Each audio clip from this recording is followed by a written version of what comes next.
Hello, everybody, and welcome to Drapers Connects. My name is Graham Moran, and I am the Associate Editor here at Drapers. Drapers Connects is our series of webinars, panel talks, and Q&A sessions that aims to bring together the fashion and retail industry. As well as live webinars such as this, you can access our archive of all our past webinars online at drapersonline.com. Today, in partnership with Archive, we'll be discussing how to launch and scale resale. Thank you very much to our panel for joining us. Could you please introduce yourselves and tell us a little about what you do? Erin, let's start with you. Thank you. I'm Erin Pepe. I'm the VP of Digital and CRM for SMCP North America. So I oversee the Sandro and Maje digital business here, including secondhand sites for both brands. Thank you, Erin. Jerome, over to you. So I'm Jerome. I work for the North Face, based in our EMEA headquarters, specifically looking after our UK resale market, and in addition to that, our warranty programs. Right. Mike, could you introduce yourself and tell us a little more about Archive? Sure thing.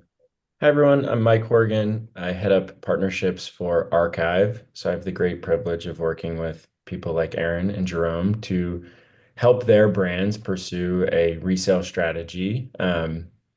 Archive is a technology platform that helps power resale businesses for brands. And so what that means to us is trying to leverage all available options that a brand might have to pursue a circular business model, to pursue resale. And so we've been working with brands large like the North Face, small like LaFleur in New York, and everything in between to try to help brands find a strategy that really works for both them and their consumers. And so what's critical to us is making sure that resale is as approachable as your mainline business is. And so trying to pull that off has some nuance and has some stuff we're going to probably talk about today, but we've been excited about what we've seen, and things are certainly growing in this space. So it's a very fun time. Thank you. And last piece of housekeeping for today to our audience. If you are watching live, please feel free to ask our panel questions via the Q&A function, and we'll do our best to answer these throughout. So let's get started. I like to kick these sessions off with a bit of context. So traditional secondhand stores, vintage stores, and platforms like eBay kickstarted fashion consumers' love affair with resale.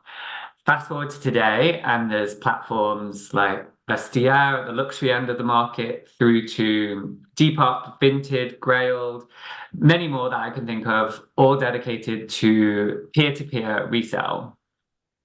But brand and retailers have also gotten involved as resale has grown, launching their own resale schemes and directly managing their own marketplaces.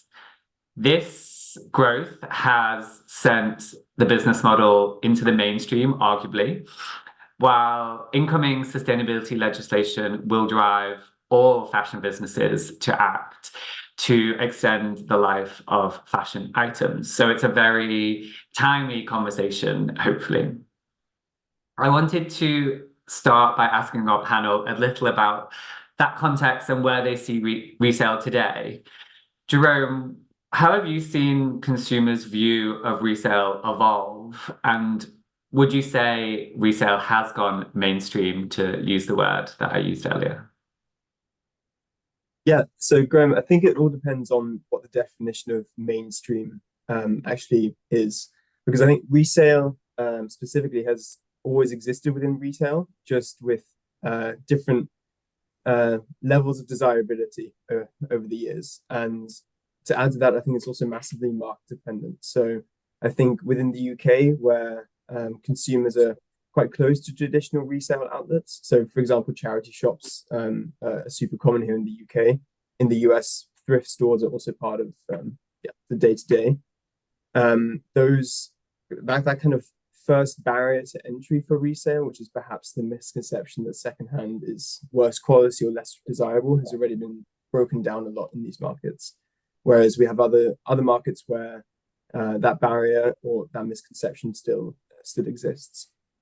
I think if we are specifically talking about brand-owned resale being the mainstream channel, I don't think we can go as far as saying that it is that yet. But brands such as us, such as Sandro, are making some really great advancements in bringing that mainstream, particularly as the secondhand marketplaces online, as you mentioned, eBay, but also Depop and Vinted are growing massively in popularity with the younger consumer generation.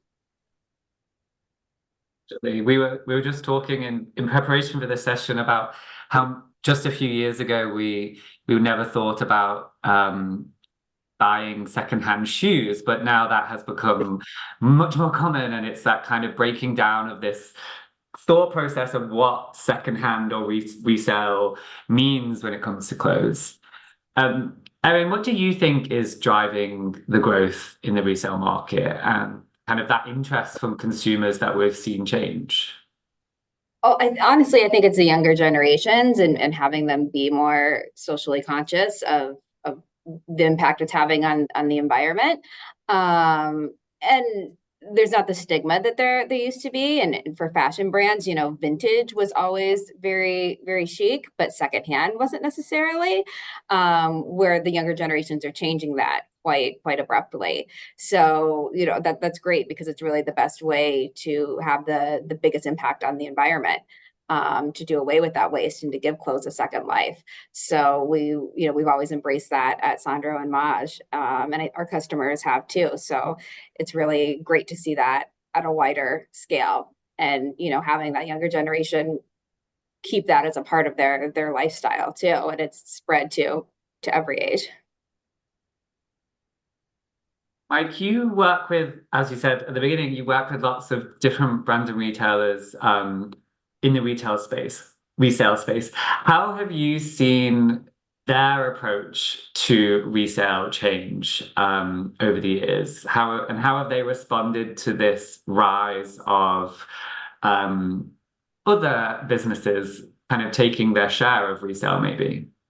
Yeah, definitely. I think Jerome made a good point where it's like the adoption for resale isn't new, right? People have been shopping in a resale fashion. I think it's just how much can a brand have control over that experience has been sort of a blocker. So if you think about how long Archive has been around, it's almost 5 years. What we've seen is brands saying this is a worthwhile endeavor to see if it would work, but a lot of skepticism on can we pull off the right level of control that we need to feel excited as a brand to put products that are secondhand in front of our consumers. And so things like being able to curate to consumers custom collections is definitely possible and something that we do across our brands, but something that a lot of brands can't imagine being possible based upon sort of their traditional ways of working in their mainline business. So as that adoption from consumers is clear, right? I think the conversation for us in the past few years has shifted from, okay, this is a thing worth trying, to not only has consumer behavior really adopted resale and been excited about it, certainly when led by brands, but also the social proof of other brands pulling this off in a successful way. If you look at programs like Lululemon and their Like New Business, it's overwhelming for consumers to see the scale they've been able to achieve, but also their ambition to take it a lot further. So as we've watched on our side, I think our objective has been to say, resale doesn't need to be a one size fits all approach. And certainly brands have different access to models that might be successful and access to different supplies that can be leveraged and harnessed in a sort of successful way. So I think our approach has been to try to keep the ecosystem growing in a way to support all the available options that a brand might have, and then pair that with technology so that e-commerce or that digital experience or that in-store experience that they might have around resale is as good as what they're experiencing in the mainline business, which has been a real critical sort of barrier to growth and success in this space. You mentioned that the different options available to branded retailers, which neatly moves me on to my next question, which was, as we've seen this kind of model of resale evolve, new and different ways of working have emerged. The key ones that we're going to discuss today, at least, are peer-to-peer trade-in and brand managed. I wonder if, Mike, you could outline the differences between these and kind of some of the pros and cons of each when it comes to brands and retailers who are looking at what model they might want to explore. Definitely. We got our start in peer-to-peer marketplaces. And so really facilitating brands who have an active third-party marketplace network of consumers, and either getting those consumers to move from those third-party marketplaces and into their own channel so that they can continue to foster that relationship and really grow that experience for that consumer, or tap into the consumers who might not feel comfortable with third-party marketplaces, but do feel comfortable with the brand. And so peer-to-peer marketplaces allow your consumers or any consumers who own your products to sort of buy and sell products to one another. That often stands alone, at least as a starting point for brands. But what we've seen be true is the managed model that you referenced, Graham, is brands harnessing the available supply that they might have in the form of damaged inventory, in the form of samples, in the form of because of supply chain issues, excess inventory that is going to overlap prior seasons, and then we need to still harness that inventory, or outlet inventory that has a chance to sort of flow into a resale channel. So all the available supply is that managed model where a brand actually owns the inventory still and figures out a way through, again, the ecosystem of partners to process that inventory, make sense of it in an intelligent way, and then price it and bring it to consumers. What we've seen is, as programs have either started in one of those two sort of lanes, peer-to-peer or in brand manage, looking to meet the demand of their consumers, they might tap into the additional supply opportunity that exists with the other model. So if you're Faraday is a good example of this. They run a really cool program called Second Wave. And so they started as a peer-to-peer program and really layered on additional supply that they had access to because they saw an overwhelming amount of demand. Another way to bolster that is another thing you mentioned, Graham, which is the trade-in inventory. We're seeing this grow a ton in popularity, and I think brands are trying to make sense of how to best pull this off. And I think this is a tricky one, right? When you talk about the pros and cons, how do we really entrench the behavior of taking products back? And so thinking holistically about the value that you might offer to a consumer to say, you can either trade this inventory back in, you can sell it on a peer-to-peer marketplace, you can initiate a warranty claim. Our hope is to say consumers have full optionality to deal with their products in a way that feels good to them and keeps it out of landfills. And so we're seeing different reasons for each of those models to be entertained, trade-in being some regulatory pressure that we're seeing over in Europe right now, and I think that's going to continue to bolster. You see that happening in North America, and that's really just to capitalize on the additional supply that trade-in affords you, and everything in between. So different reasons for different models, a lot of nuance to it, and certainly worth, sort of like deeper conversations at the brand level to figure out what works for you. Mm-hmm. There's somebody listening in today, and they're thinking, oh, which one do I start with, or which one might be best for us? Do you have any advice, or what's the most important factor when choosing, where to start almost? Yeah, I think that the brand will often have a perspective coming in. Some brands that are maybe lower price point brands, to be able to process inventory where you have to go touch it, make sense of it, maybe clean it, maybe repair it, you might be not able to pull that business off in a margin productive way. And so that might be limiting in your ability to go really pursue a brand managed program. But you could definitely entertain a peer-to-peer marketplace. On the other side, you might be a brand that is sitting on a lot of damaged inventory in the back of a warehouse, and that won't feel good pushing anywhere. And so that problem sits with you endlessly, and it sits with all brands endlessly. How do you make sense of what to do with that inventory in a way that feels right? And so some of it is circumstantial and some of it is what is the appetite, right? Are we trying to get something off the ground as fast as possible? Is there ask from our consumers? I mean, we hear from different brands saying consumers are really yelling for the resale opportunity in their market. And so some of that's the driving force. And how do we make sure that our promises to our consumers are something that you can live up to as a brand? And so some of it's circumstantial, some of it's based upon price or problem that sits with the brand at the moment. But a lot of nuance to again, sort of how to pull it off in a successful way.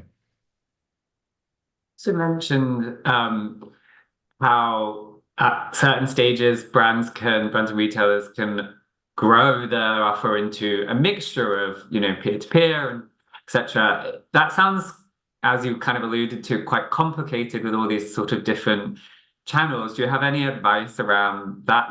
Maybe someone does have peer-to-peer, but they want to, step into a different model. That sounds quite complicated. Do you have any tips around that? Yeah, I think brands want to make this feel exactly like their mainline business. And the reality is the logistics that surround secondhand are just not the same. And so your traditional 3PL partners are not going to be able to be fast activated and start leveraging to pull this off. And so I think the roadblocks that exist are often the things that go, ooh, this is hard operationally to pull off. And so I think what the reality is, and I think Jerome could probably speak to this, is that integration with that logistics partner becomes an evolving relationship to, hey, where do we start in a way that we feel excited about, where we can get this done? But how do we grow with that partner over time the same way we would with any of our logistics infrastructure as a brand? And so I think it's about social proof, right, from other brands. Brands have now done this effectively. Logistics partners have now done this effectively and built the right toolkits for brands to be successful. But then also lowering the expectations that, hey, on day one, everything is going to be perfect. I think day one, everything can be successful. Day two, this can really be a margin accretive part of your business. And so how do we get ourselves on the journey to do that? And a lot of it is education, and a lot of it is sort of having the right expectations as a brand. Jerome, I wanted to move on to the North Face and your experience and exploration of resale. Could you tell us a bit about that journey and kind of where the motivation to go to explore resale came from? Sure. I mean, you use a good word there, Graham, exploration. So for those of you who don't know, the brand motto for the North Face is never stop exploring. And that, as from a brand perspective, we've always been applying to our products and also our consumers in terms of how our products can support our consumers in their own exploration.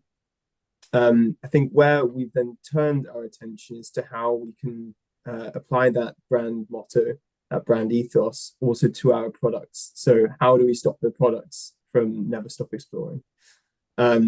It's been something which has been within the brand since its inception. So since we were founded, we've had a limited lifetime warranty in the US, and therefore within warranty, we've been extending the lifetime of products through repairs and through offering additional after sales services. And also with that, we've been investing in increasing enabling repairs here within Europe as well, which is historically something which we haven't had as much opportunities to be able to do. And the learnings from our warranty and our repair departments, they feed back into continuous improvement into our new products.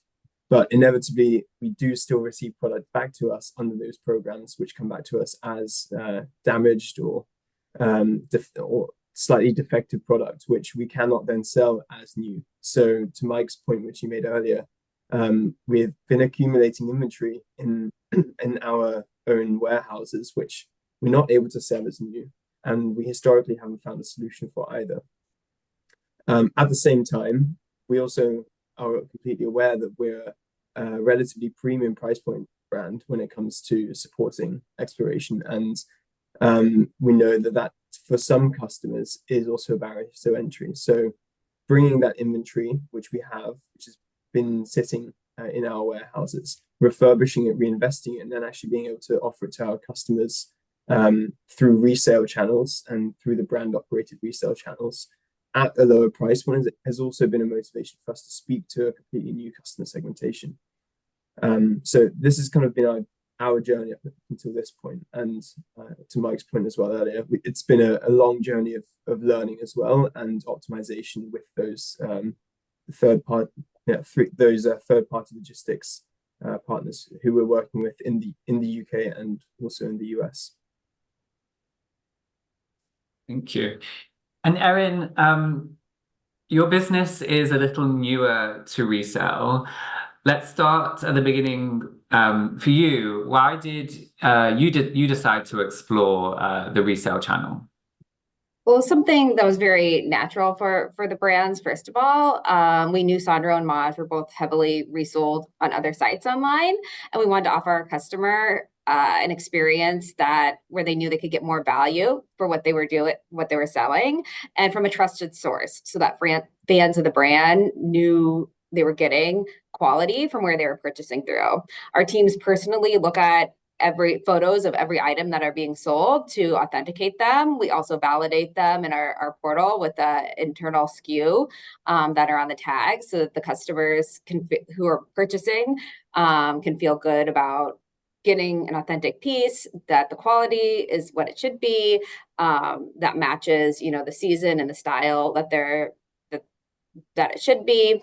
And then if they go with the gift card option, they're getting 100% of the purchase price, and we're not taking a cut of it, to encourage people to rebuy and, kind of keep that item's life cycle going. So really it's a quality and a value that we're offering that you can't get on other sites.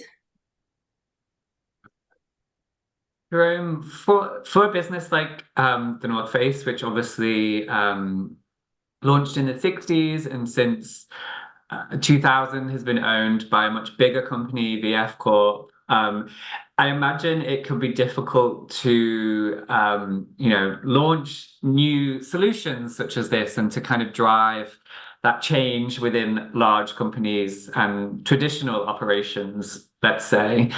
What was your biggest challenge when setting up your resale program and kind of getting the business on board, let's say? I think getting the business on board in this case was the easier hurdle to overcome. And so, as has been mentioned already, there are quite a lot of different motivations to be able to launch resale, and most of those align with the brand for the North Face as well. In all transparency, our internal systems were the ones which were and also continue to be some of the biggest challenges which we need to overcome, because the management of refurbished inventory refurbished inventory is just totally different to that of the inline or mainline linear kind of sale models, and where the go-to-market process always starts end to end with raw material and then ending up with product on the shelves. Resale starts much more in the middle of that process, where we have product already which was released onto the market, and trying to figure out in our own systems how we can actually reintroduce product that has originally been sold back into our own systems to then resell again has been one of the biggest challenges. But with that said, in support with the archive systems as well, which we're also looking to integrate in the future, it means that we have a lot more visibility around every action which is happening for every single unit, because this is also something which is very different to the logistics of manufacturing new products. Every single item which you are dealing with is being handled in a slightly different way. Some products are only being cleaned, other products are being fully refurbished, new buttons are being sewn, new zippers are being replaced, etc. And historically, the systems internally just don't have the opportunity for us to be able to support tracking all of these changes which are happening to each individual product, which is where systems which such as archives, which are using either digital product passports or license plate numbers, so individual identifiers for individual products, means that we can keep a much tighter grip on that without having to completely rebuild our own systems. It's challenging for sure. Thank you, Jerome. Erin, what would you say has been your biggest internal hurdle? And how did you get over that? I would say it was somewhat similar. Archive's been a great partner because they are advanced with technology, but internally we aren't necessarily set up to support it. Luckily, Archive was very flexible in helping us pivot to make sure that we could get our SKU feeds uploaded the way we needed to and our images uploaded the way we needed to. But again, we were built for traditional retail. So being able to get that translated into the format we needed to for the archive site was just a challenge internally for our IT teams. Like it is with any partner, it just takes some work and bending. But from a company willingness point of view, everyone was very on board with it. Our European sites had already launched a secondhand site in France, so they were very keen to have us launch for the US as well. So we had buy-in from both brands and a global support point of view. So it was really just overcoming those. But once we were up and running, it's been smooth, which is nice. But you definitely need the whole company's buy-in, and it has to make sense for your ecosystem and your brand to be able to execute it, because it is not just digital and IT, it's marketing and branding and every piece of the company to support something like this. Yeah, I was going to say that was going to be my next question to the panel. Someone listening may think this is a great idea, let's explore it, but how getting that buy-in from not just leadership, but everybody, all those different parts of the team, to invest both time and money, resource, I'm sure that's challenging. Erin, why don't we start with you on that? Do you have any advice for how you did get the rest of the team on board? Honestly, it was very easy. It's something that we're passionate about here. I think, we have a green committee at SMCP that focuses just on green initiatives for, from like recycling in the office to bigger things and making all of our stores more eco-friendly and green. So, and in our supply chain. So it's something, basically in the interview process that's brought up. So anyone who works here is always putting that first. It's part of our review process. We have to have a goal like set for that every year too. So it's something everyone was very excited about and happy to support from that level. Obviously, it's digital and IT supporting it the most. But like I said, every facet of the company, both here in the US and globally, because we are a global brand, has to be behind it and make the time for it. We didn't hire anybody additional to support it. But again, Archive is able to automate so many things, we didn't necessarily need to. And we do take the extra step to internally check every item. But we don't need to either, because Archive could support that if we needed to. It's just something that we feel from a brand point of view that is important. I was going to ask as well, I guess, whose job is resell? It's interesting. You say some businesses employ people to, focus on this, and it can be their department, but then there is an argument there that could become siloed. And as you said, Erin, it's digital. This is where a lot of it happens for you and your company.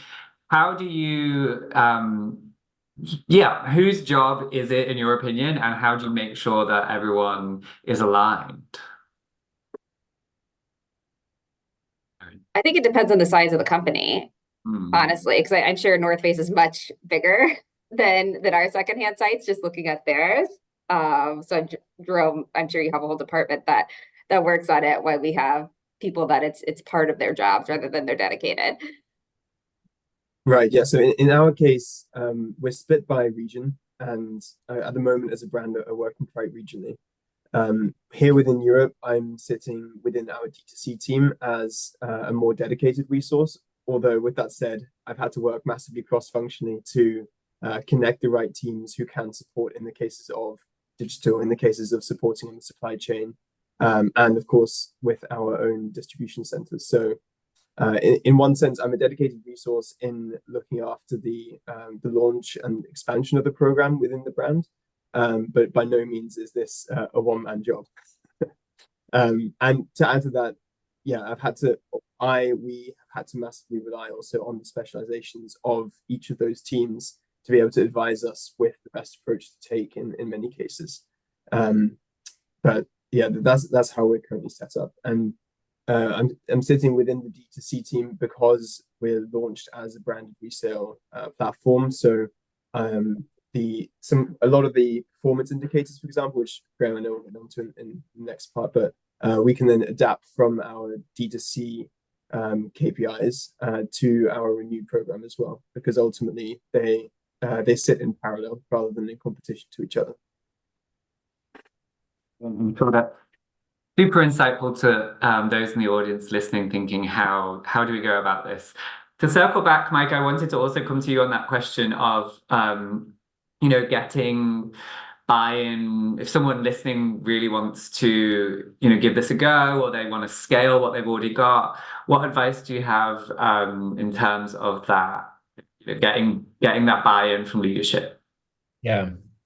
It takes time to get your details together. I would say it's not a hurried initiative in the sense of like flick it on and hope for the best, because I think there is skepticism on, there's always questions about profitability, and we've been able to see brands make this a profitable endeavor for their brand. And so that sort of mindset from leadership in brands isn't always there from the jump and requires getting sort of stuck into the details.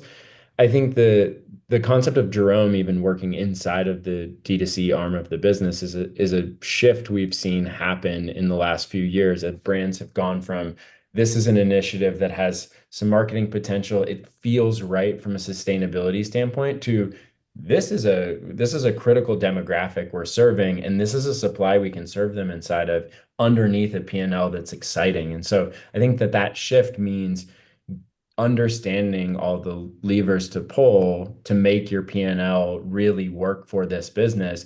It is something you can is something you can now defend as a resource of a company, and you can get audience with executives in doing so. I mean, we're talking a lot to brands about tariffs at the moment, and unsurprisingly, CFOs everywhere at brands are saying, like, what do we do? And so I think the more tight you are in your details and understanding what is possible, the easier it is to say to a CFO of an organization, not only is this the right thing to do for our consumers, but this is the right thing to do for our revenue. And so I think that shift requires some bravery, candidly, from resources in a brand.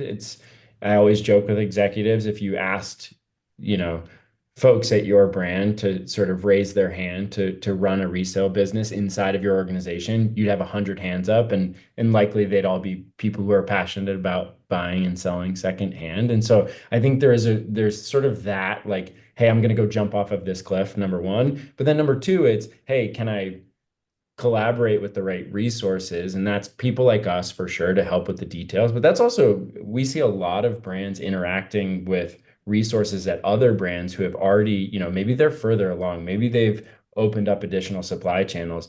The willingness to collaborate in this new universe, you're seeing brands that even might be competitive with one another really leaning in to say, hey, let's pull this off together. And so I think that's, it's not, again, one size fits all, but it's using all the available resources and getting stuck into the details to make sure that as this ladders up, it can really be the thing that it is, which is an exciting revenue and consumer opportunity for your brand. Like you mentioned revenue, and which brings me on to I wanted to my next point, which was to ask the panel about how do you measure the success of resale? And if you're launching this new program, and what do you use as the barometer of success? What KPIs? Is it revenue or profit, or is it customer acquisition? Is it more of a marketing piece? And what also is working? Is any of those KPIs doing well for you? Jerome, why don't we start with the North Face? Sure. So I think for us as a brand, there's three main considerations when it comes to the KPIs.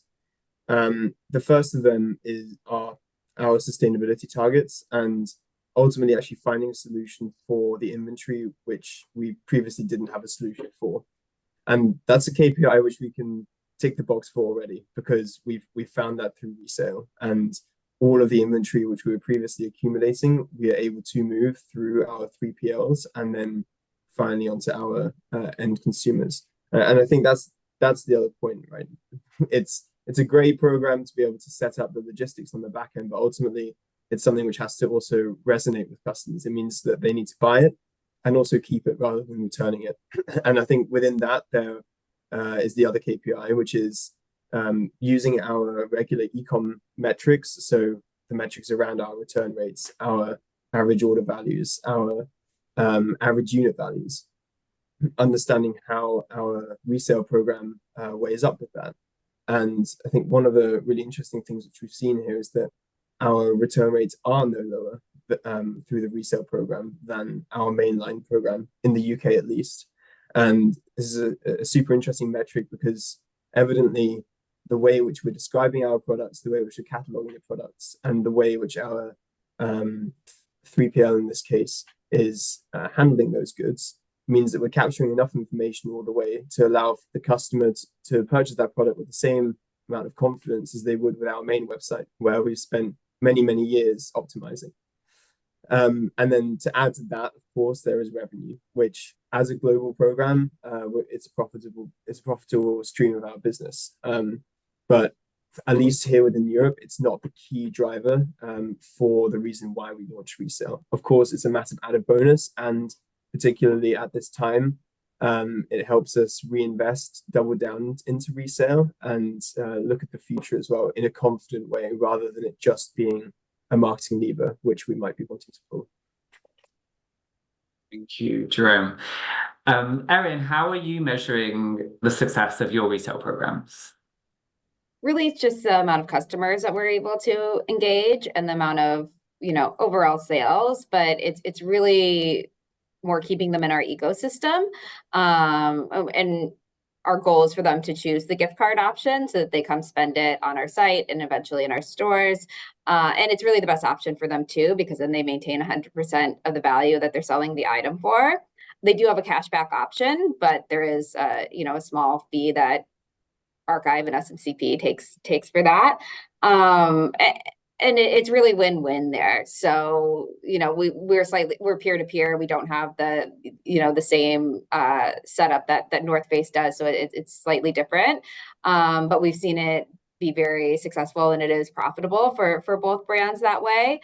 But we really see it as more of like an extra service for the customer that we're offering them, and that we're offering as a company to keep the items going and out of landfills and other places. I'm glad that you both mention profitability, because we've had several questions from the audience around this, being how crucial is it to be profitable? And another person said, are they profitable? Can it be profitable? Can you even break even? And it's great to hear that it is possible. But I was going to come to you on that, Mike. How can resale be profitable, and what advice do you have on making that happen? Yeah, great question.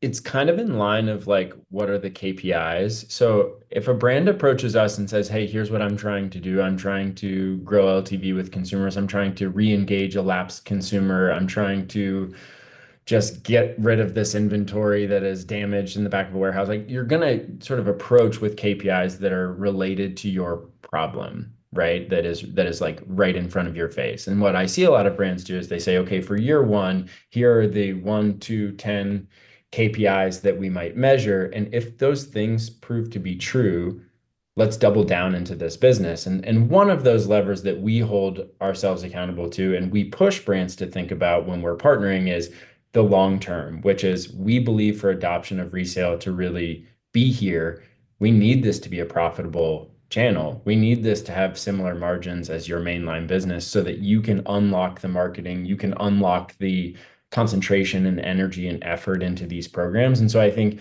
aligning KPIs that point you that direction, in addition to the things that are solving sort of the, hey, tariffs are right in front of my face right now, how do I deal? It's marrying that with the long-term play of, hey, how do we lock this in and make this a viable channel for brands? I mean, we talk a lot about outlet businesses. We talk a lot about liquidation. We talk a lot about what is the future consumer thinking about value-based pricing or off-pricing sort of approaches. And oftentimes it leads back to the conversation around profitability. And so I think being sharp with the details is critical. And that means taking an approach that is slightly more involved than what you would do, which is to say, hey, I'm going to just pop up a site and hope that it works. You're not going to actually be able to achieve KPIs that are indicative of, hey, this can really be part of our long-term strategy as a business. We obsess about this from a tooling standpoint. And so when you're processing products or when you're pricing products, all of that mindset that we take in our technology and in our partnerships is to figure out a way to say, hey, we want to hold ourselves to this metric, regardless of this being your focus. And again, this is to sort of seed long-term adoption. So I think it's picking the right partners. It's taking a strategy that aligns the here and now with the long term and really obsessing about that sort of relationship. Yeah. Looking a little ahead, I wanted to ask what's next? How do you see resale evolving in the near future, whether that's within your own businesses or just generally? Jerome, why don't we start with you? Sure. So I've already, I think, alluded to the point, but given the success of our resale businesses in the UK and the US, as well as also our peer-to-peer platform, which we also run through Archive in Canada, we continue to invest in the expansion and are looking to launch within mainland Europe within our fiscal year 2026. So hopefully within calendar year 2025. Where we focused on replicating the same trilateral relationships which we have. So with Archive and an external 3PL, which is the model which we run in the US and the UK. It's tried and tested. It's been successfully implemented twice already, and each time I think we've become more and more refined. So yeah, I think there is where we continue to invest our time and efforts. Longer term, and this will be as our current inventory levels are exhausted by the demand which our consumers are showing us for the programs. We will also need to look into new or additional inventory streams, where one of those key ones, which is already offered within the Archive ecosystem, is an integrated trade-in program. So a way in which we can receive inventory back from our customers who maybe are quite simply no longer using the products which they purchased some time ago and would rather bring them back to the brand in exchange for credit or whatever that might look like in the future. So those are I think the two main focuses for us in the next year and a half. Thank you.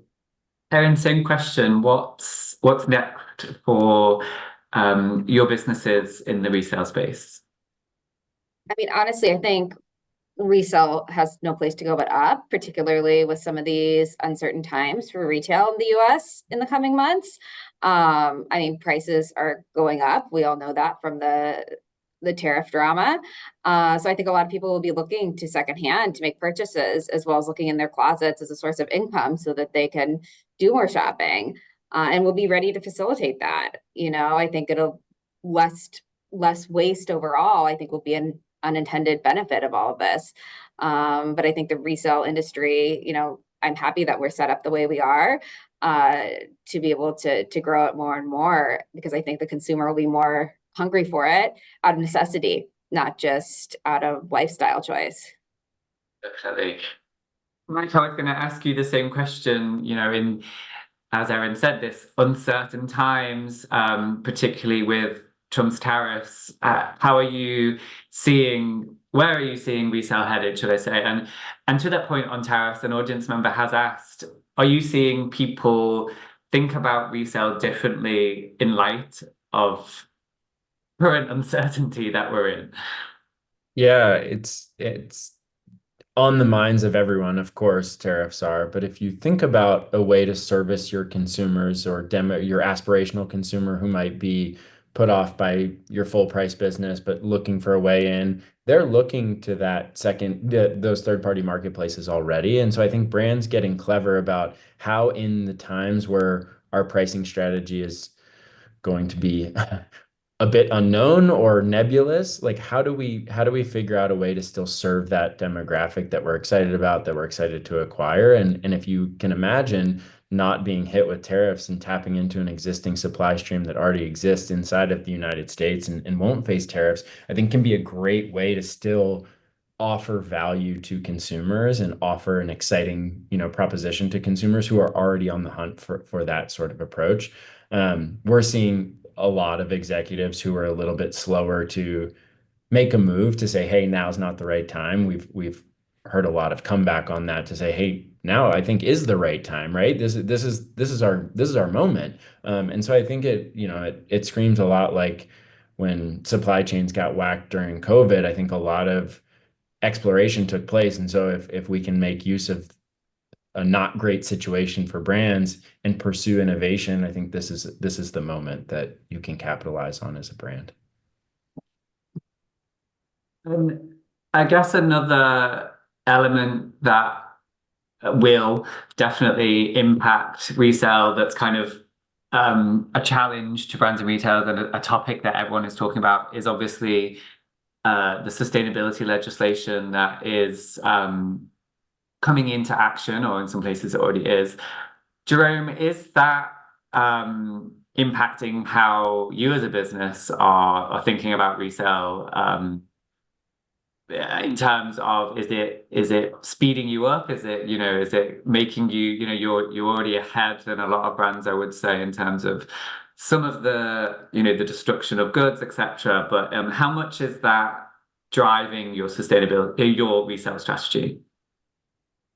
I think to your point, Graham, as we already have established resale businesses in some markets, and we have been through the process before, in setting them up. It's not an active driver in how we approach resale looking forward, but that's because it's in our near future pipeline, and therefore we don't need to look to bolster that out much further than what we have already planned for.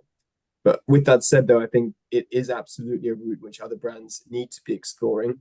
So also to your earlier question, the only route for resale is up, partly due to necessity for brands which do have and do acquire damaged inventory. And I think maybe within the sportswear and outdoor industry, it's less of a pressing matter, because we know that we have consumers who are very willing to purchase at lesser prices at the potential trade-off for a slightly damaged product. But I think where more attention needs to be drawn is to the low value retailers, fast fashion, and companies such as those who don't operate on a model which allows them for any margin to actually reinvest into those products, to be able to refurbish them, to be able to bring them to the resale market. So I'd be very interested to see how the rest of the fashion and retail industry goes when it comes to resale in the next years. But yeah, I'd say we have our plan on lock. We are somehow running out of time. I think we sped through that. We could carry on, but I do want to ask some audience questions, which we've had a lot of. One question that caught my eye asks, Jerome and Erin, you both have resale businesses in Europe and the UK, Europe and the US. Someone was curious to know if you've seen kind of a different response from those different, from American customers to European, UK customers. And to Mike, have you seen any sort of differences in different markets? I guess some markets more on board with this than others that maybe our audience could leverage. I'm going to pick on Mike to start with that. Sure. Yeah, inevitably, your consumers behave differently across different markets. What is true in our minds is the experience matters right? Majorly. You need your consumers to feel excited about what they're experiencing from you, no matter what you do. Then we're going to look to your available data to figure out what are the right benchmarks. And so Jerome pointed out return rates earlier, for instance, understanding what are regional return rates. And so if you're a German consumer, you are more likely to return a product than if you're a US consumer. Things like that we bear in mind when we build out the P&L to figure out what should this business really look like and be, and what should our KPIs be. And so there are definitely different behaviors that we put our attention to, but oftentimes your mainline businesses are a good enough proxy for us to start establishing what should be the case, right? And then figure out how we move from there. From a like macro adoption standpoint, I would say US consumers, UK consumers seem to be the furthest along, but that's like a seem to be, not a like definitive in data answer for you. I think everybody's interested in resale, and maybe those two markets have just pursued this initiative with a little more attention than some of the other markets, but that would be what we have seen. There's been quite a lot of questions around authenticity, which I know, Erin, you spoke to a little bit, but do you have anything to add in terms of handling authenticity, and particularly from the customer point of view, making sure they are comfortable with that? Sure. We always, like I said, we have a SKU on the inside of all of our garments that are run through the system. So it cannot even be launched on our sites until Archive has validated that it does belong to the collection through that SKU. And then along with that, we also post it with our original model images or original shots. So, the customer has to take shots so we can see the quality of the item. But then we also want the customer to be able to see how it was originally styled and give them that elevated experience as well. So they have the best of both worlds, right? They have the elevated brand experience, and then they can also see in detail the actual item they're getting in the actual condition. But that gives them the authenticity, because there's no way a counterfeiter would know this specific style color number that's inside a garment to be able to upload it and pull all that information in. If there ever is any problems, Archive's customer service takes care of it in tandem with ours. We have a dialogue with them, but it's extremely rare. I think it was Jerome who alluded to it, maybe it was Jerome earlier, about how complicated it can be in terms of sending in an item, and some of them maybe just need photographing, some of them need cleaning, some of them need full repairs. When it's online trade-ins, they need to be collected and taken here and delivered there. And there've been a few questions around the logistics side of it, and how complicated that could be, or maybe it's not so complicated. Does anybody want to take that on and give some insight? I'm very happy to speak to it from a TNF brand perspective. So I think the really crucial bit here is that that attention is focused on every individual step which is happening to products, because the margins get squeezed quite quickly here, particularly because we already know that we'll be selling the product at a much discounted price in comparison to the mainline business when it was new. And you're investing action by action into that product. So whether that be sorting the goods, whether that be cleaning them, whether that be repairing them, and then the extent to which the product needs to be repaired, all comes at different price points depending on which third party logistics firm which we're using, or even the time it takes for doing that repair. It comes at different billable hours, basically. And so of course we as a brand can set some guidelines in our working relationships with these third partners, but then Archive's platforms are also supporting, so that we can set key targets when it comes to the profitability of each unit which we would like to achieve. And therefore that would mean that as the 3PL is working through the processing of that product, they may be asked to put on pause the processing of certain styles or certain units, which we either know we have a lot of inventory of already, which is ready to go and ready to sell, and therefore not to reinvest at that point in those products. Or also in other cases where we know that from a financial perspective, the reinvestment into those goods won't get us a very strong return. That doesn't necessarily mean that we're not repurposing those goods anyway, but then it means that we maybe need to consider other strategies around how we sell those products. So if it's maybe in combination with like a promotion to like as a bundle promotion, for example, so that we can balance the sheet a little bit and make calculated losses in some cases where we're then still from the KPI perspective, quote unquote, saving that product from a destruction channel or landfill or whatever it might be to still be used at the end of the day by a customer, but then offset through maybe a more profitable product within that order.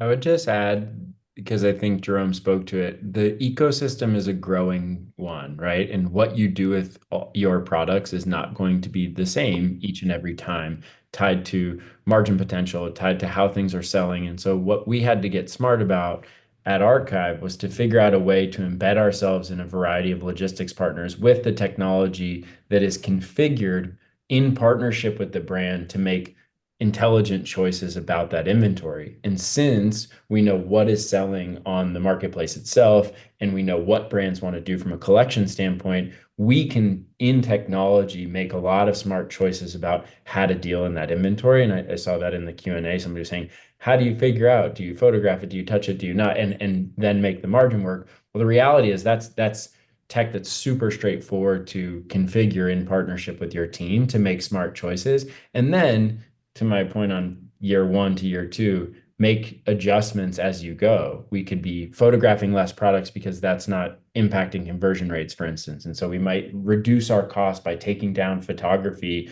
knowing that that's not going to detriment the sales in any sort of way. And so all of that becomes things you can sort of play with and lever as the program grows. Yeah, and I'll just add, we do completely peer-to-peer. We have the customers take the photography. We can be a little bit of a stickler on it. We do make them reshoot it every once in a while or add additional images, but it really takes the lift completely off our team, and it cuts down on the carbon footprint overall. It cuts down on the extra shipping materials, which is why we had made the decision initially, but it really has cut down on the onus on our logistics team as well. So if you're a smaller business or a business tight on staff, it's a good way to start at least, and then, branch out into other things as the business grows. Somebody has mentioned the C word, the resale C word. They've asked, when faced with questions of cannibalization, how do you respond? So this is obviously, for those that don't know, the issue around resale sales cannibalizing full price sales. If you offer someone a great resale product at lower price, will they just pick that over full price? It comes up all the time in these conversations, but as an audience member has asked it, I thought I would address it. Does anybody want to take that? So I can take it from a brand side again. And so for us, we're a massively traded brand when it comes to the resale marketplaces. So I think Mike made this point earlier, and maybe Aaron did as well, but we know that consumers are maybe sustainability or price point driven consumers are looking at other channels anyway. And therefore, if we can still provide them with an offer within the resale channel, then it's more likely that if they're committed to us as a brand, that they'll purchase through our channel as well, rather than the third-party marketplaces where other issues, which we've already discussed as well, but counterfeit product or the legitimacy of the seller themselves is often questioned as well by the buyers. And so that's where we can offer a safer marketplace, in all honesty. Then the other thing to consider is that these were all products which were once on the marketplace already. These are in our case, but also in the case of peer-to-peer, also in the case of receiving trade-in inventory. This is all inventory which at some point the brand had authorized for the release onto the marketplace. And therefore, we're not really looking at diluting the marketplace any further because it's inventory which has already been been out there, been used, been traded before. And I think that's probably one of the best approaches to answer this point. To add to that, actually, and it's something which was a positive surprise to us as a brand, was at least in the US marketplace, when we launched resale through some help from Archive, we found that 50% of customers who are purchasing on Renewed hadn't purchased with the brand before, and then crucially, 50% of those 50% then went on to buy with our mainline on our mainline website as well. So I think for when it comes to maybe more C-suite discussions or getting people on board, that's a really critical point, that it's a way in which we can communicate with new customers who we've never been able to actually approach before that point onwards, and then actually introduce them to the brand as then a future loyal customer as well. So that's from our brand side, and maybe Mike has something to add to that. That's all right. I think like new to brand is a metric people pay a lot of attention to if they're worrying about cannibalization. It's already being traded. It's already happening. You are serving, and if you're doing so well with resale, you are curating your available inventory to a target demographic. And I think that mindset shift is a hard one, as opposed to saying, hey, I'm marketing resale to all consumers. And the reality is, like, we see this show up in paid marketing. We see this show up in new to brand. We see this in purchase frequency, repeat purchasers. This is a different demographic that you're serving. And so our mindset is to curate with intention to that demographic who is going to be shopping that, regardless whether it's in your channel or outside of it. Thank you. Well, I was going to say we're running out of time. We've kind of run out of time, but I'm going to ask one more roundup question. Erin and Jerome, you both have launched successful and, as discussed, profitable resale programs. What advice do you have for brands and retailers listening who may be looking to launch or to scale resale? And I'll come to you, Mike, to wrap up at the end with the same question. And Jerome, why don't we start with you? Ooh. You're on mute, Jerome. Thanks. I would say if you're looking to launch, then do it. If you're in a position where you already have the buy-in from your executives, so I totally understand that is one of the crucial internal hurdles. But it's a way in which you can communicate with new customers. It's a way in which those customers who you already have, you can introduce to different products or different launches of maybe heritage products or collections of, in our case, athletes who've maybe been on expeditions. You can introduce those products to your consumer base, which previously you haven't been able to before. So it comes with really great benefits if revenue isn't necessarily the only focus point as well. So I would say, try and get the right people in the room at the same time and have a very open conversation about each of the success measures which those teams have, and based on the conversation which we just had, hopefully you'll see that a lot of those points are being ticked already. With you, Erin? Sure. I would say do your research and see how your brand's being represented on resale sites and what you may like or not like about that, and what you want to change to represent yourself, and start there. And then really it's internal support. I think we've all talked about this, and making sure you not just have the manpower. That's one thing. Luckily, like I said, Archive can automate a lot of things, so that can be somewhat minimal depending on the infrastructure you need, but really the buy-in from the company and leadership overall, because it's not just the digital and IT teams, it's the marketing team, it's the branding team that are going to support you to really make it successful, to get the word out there about it and carry it to where it needs to be. So making sure that it makes sense for the company to elevate it and support it in the long term.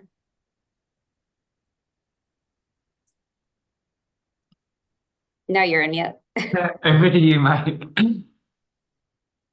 Yeah, I think for us, we're really excited about like getting in the game and getting started with brands. And I think that shape has clearly taken, or it's a different shape for each brand. And so we spend a lot of time thinking about that strategy and thinking about making it work with different cross-functional stakeholders. I think doing your research is right, Aaron. As Aaron said, it's a matter of making sure that you do your homework, you get the details tight. And in our mind, I think getting the launch right is probably more and more critical. You don't want to sort of like, I don't know, you're not going to go like open up a store in New York City and then have it be underwhelming from a visual standpoint or not think about your collection. And so I think it has the same real potential. And so I think that just requires that upfront work. And hopefully, as Aaron is alluding to, like we at Archive understand that not all brands have a plethora of resources to deploy against these new initiatives. And so we flex our operating model to accommodate brands that are in the zone of, hey, I don't have a lot to give you. Can you carry this workload?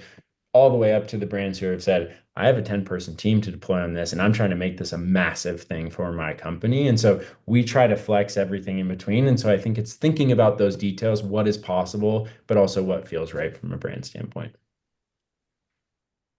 Thank you very much, Mike. I just want to say thank you to our audience for all your questions. We did not get through all of them, unfortunately, but I will do my best to get those answered over email where we can. So, such a good discussion. I feel like we could have carried on, but unfortunately, that is all we have time for. Thank you, Erin, Jerome, and Mike. Thank you to Archive, and thank you all for watching. We'll see you on the next one. Goodbye.